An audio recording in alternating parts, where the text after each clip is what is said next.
पटना चिकित्सा महाविद्यालय पीएमसीएच के परिसर में ये 132-33 केवीए बटा 33 है, प्लास्टिक स्टिक विद बैलून है, फ्लैग है, झंडे में प्लास्टिक स्टिक, कैंडी स्टिक है, आइसक्रीम है, पॉलीस्टीरीन है, तो बहुत सारे सिंगल यूज़ प्लास्टिक के हैं जिस पर फ़ाइन का प्रावधान है। कैरी बैग्स पे फ़ाइन का प्रावधान है। कमर्शियल यूज़ का अलग फ़ाइन है। डोमेस्टिक यूज़ अगर आप बाज़ार में सिंगल यूज़ प्लास्टिक लेते हुए जाते पकड़ा गए उसके लिए भी फ़ाइन है। नीतीश कुमार की अध्यक्षता में चल रही कैबिनेट की बैठक खत्म हो गई और कुल 12 एजेंडों पर मुहर लगी है, जिसमें से कुछ महत्वपूर्ण एजेंडे हम आपके साथ साझा करते हैं। और अब जो सिंगल यूज़ प्लास्टिक है उस पर पूरी तरह से बैन लगा दिया गया है। कैबिनेट ने इस पर मुहर लगा दी है और अब सिंगल यूज़ प्लास्टिक का इस्तेमाल करते हुए लोगों को अब फाइन देना होगा। नगर विकास एवं आवास विभाग के इस प्रस्ताव को मंत्री परिषद ने मान लिया है। वहीं बिहार के तमाम सरकारी इंजीनियरिंग कॉलेजों में कई शैक्षणिक पदों को भी स्वीकृति मिली है, तो साथ ही साथ कई नए कोर्सेज भी अब इंजीनियरिंग कॉलेजों में शुरुआत किए जाएंगे। इसको लेकर क्या कुछ जानकारी दे रहे हैं कैबिनेट विभाग के अपर मुख्य सचिव सिद्धार्थ, पहले आप वो सुने। डीएमआई हमारा ग्रामीण विकास के अंतर्गत डीएमआई एक संस्था है, ये विकास प्रबंधन संस्था है। उसके विकास के लिए 98 करोड़ 45 लाख रुपए सहायक अनुदान के रूप में राशि दी गई। औरंगाबाद जिला अंतर्गत जो ज़मीन है मौजा पिपरा में थाना 152 और 100 मौजा दोसमा में 521, उस पर भुगतान पर ये डेडिकेटेड फ्रेट कॉरिडोर जो कंपनी है इंडिया लिमिटेड है उसको स्थानांतरण भूमि की गई। कैंपा फंड में राशि जो ये प्रत्याशा में स्वीकृत की गई थी, अब उसको कैबिनेट में स्वीकृति दी गई। ये 115 करोड़ 41 लाख का है। ये कैंपा है, कंपनसेटरी फॉरेस्टेशन की योजनाएं हैं, उसके अंतर्गत ये स्वीकृति दी गई थी। तो इतने ही एजेंडा हैं जिस पर आज निर्णय हुआ, जिसकी जानकारी मैंने आपको दी। बिहार राज्य खेल प्राधिकरण के memorandum of society and rules and regulation की स्वीकृति दी गई।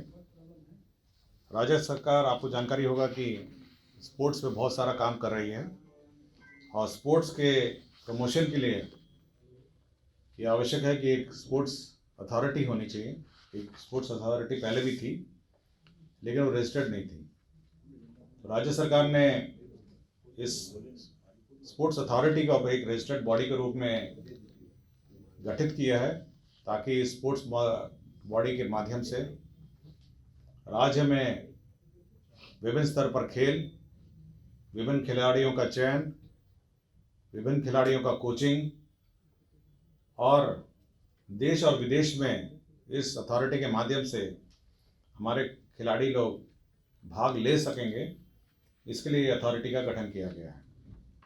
तो ये बहुत ही एक महत्वपूर्ण बॉडी होगी जो राज्य में स्पोर्ट्स के मद्देनज़र गठित की गई है और आज के दिन में पदाधिकारी हैं और हम लोगों ने पद भी सृजित करने के प्रस्ताव हैं। तो ये एक महत्वपूर्ण बॉडी है और यही बॉडी होगी जो कोचिंग, ट्रेनिंग, कैपेसिटी बिल्डिंग और पूरे क्षेत्र में स्पोर्ट्स से संबंधित जितने भी कार्य हैं उसका संचालन इसके माध्यम से होगा।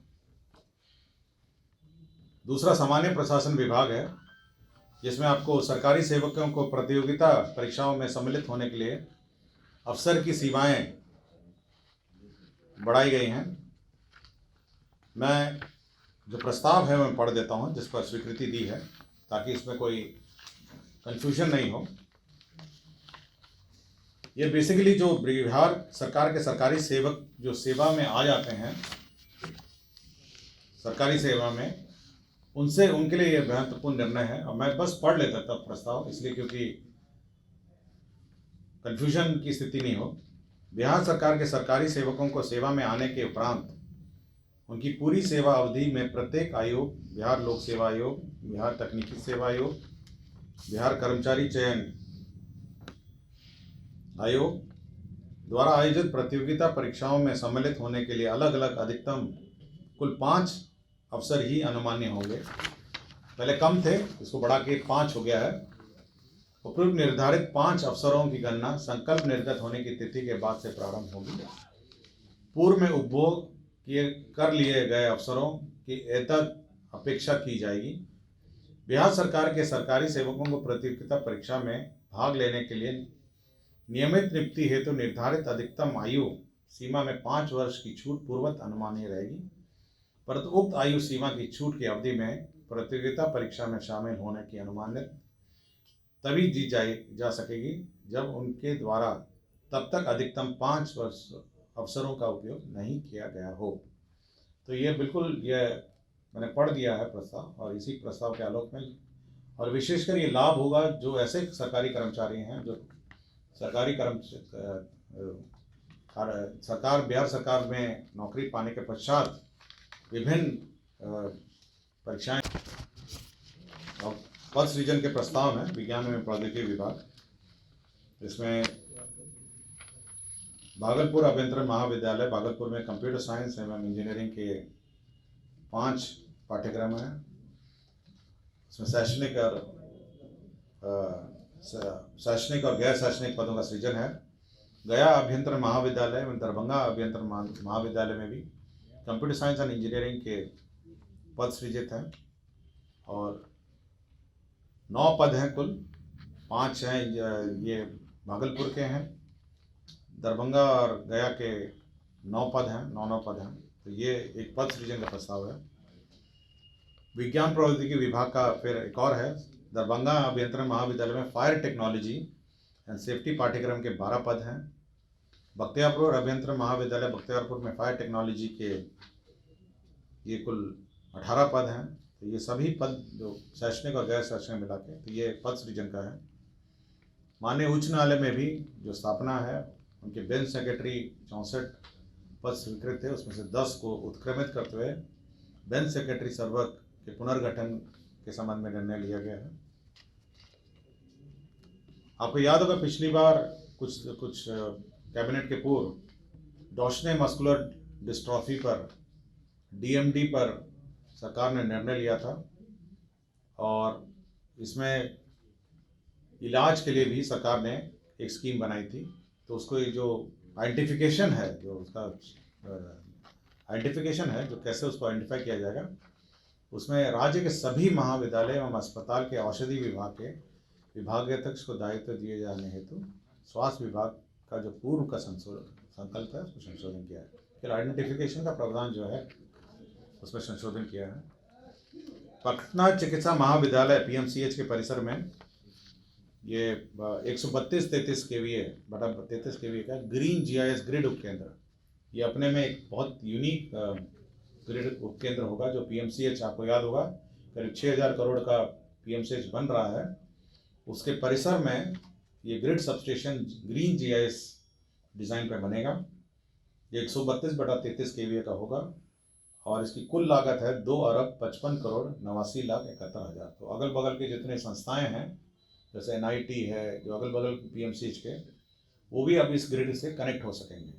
तो एक महत्वपूर्ण स्थान पर ये ग्रिड सबस्टेशन का निर्माण, ये स्वास्थ्य विभाग का प्रस्ताव था, किंतु ये जो हमारी ऊर्जा कंपनी है, पहले 5 वर्ष ही था, पहले 5 था, अभी 5 है, अवसर 3 थे केवल, ठीक है, 3 को बढ़ा के 5 किया गया। मैं इसलिए पढ़ दिया हूँ ताकि कंफ्यूजन की स्थिति नहीं हो।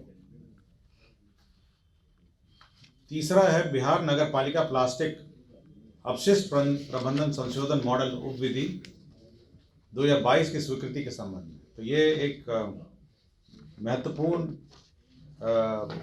निर्णय है जो सिंगल यूज प्लास्टिक जिसको कहते हैं। आपको याद होगा कि बिहार सरकार ने जो भारत सरकार द्वारा निर्धारित 2016 में जो नियमावली बनाई थी, उसके आलोक में 2018 में बिहार सरकार ने बनाई, 2021 में भारत सरकार ने नियमावली बनाई, अब उसी के आलोक में 2022 में बिहार सरकार ने अपनी नियमावली बनाई। जैसे सभी बाकी तो रूटीन मैटर हैं जिसमें रिटर्न है, फाइल है, उसका डिक्लेरेशन सब है। जो सबसे महत्वपूर्ण इसमें इशू है वो है फाइन का, मतलब जुर्माना का। और जुर्माना हर चीज़ के लिए है, मतलब मैं जुर्माना की पूरी लिस्ट आपको दे देता हूँ इस प्रेस कॉन्फ्रेंस के बाद। और ईयरबड्स विद प्लास्टिक स्टिक है, प्लास्टिक स्टिक विद बैलून है, फ्लैग है झंडे में, प्लास्टिक स्टिक, कैंडी स्टिक है, आइसक्रीम है, पॉलिस्टीरियन है, तो बहुत सारे सिंगल यूज़ प्लास्टिक के हैं जिस पर फ़ाइन का प्रावधान है। कैरी बैग्स पे फ़ाइन का प्रावधान है। कमर्शियल यूज़ का अलग फ़ाइन है। डोमेस्टिक यूज़, अगर आप बाज़ार में सिंगल यूज़ प्लास्टिक लेते हुए जाते पकड़ा गए तो उसके लिए भी फ़ाइन है। और बहुत सारे कमोडिटीज़ हैं जो सिंगल यूज़ प्लास्टिक्स में हैं। मैं आपको ये पूरी फ़ाइन की लिस्ट जो है मैं आपके दर्शक और आपके अखबार के जानकारी के लिए, और बहुत सारे फ़ाइन हैं, मतलब 5,000 से लेके 2,000 है सिंगल, पहला ऑफेंस 5,000 है, कुछ में 1,500 से 3,500 है, कुछ में 100 रुपये से 500 रुपये। डोमेस्टिक यूज़र जो आम तौर पे आप जो पब्लिक है, अगर पहली बार पकड़ा गए तो 100 रुपये है, दूसरी बार पकड़ा है तो 200 है, और तीसरे बार पकड़ा है तो 500 है। इवन हाँ, पब्लिक अगर आप अपना सिंगल यूज़ प्लास्टिक इस्तेमाल करते हुए नज़र आए,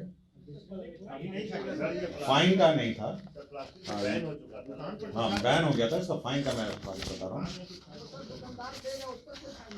उस पर भी है, कमर्शियल यूज़ पे 1,500 रुपये का फाइन है, 2,500 रुपये, 3,500 है।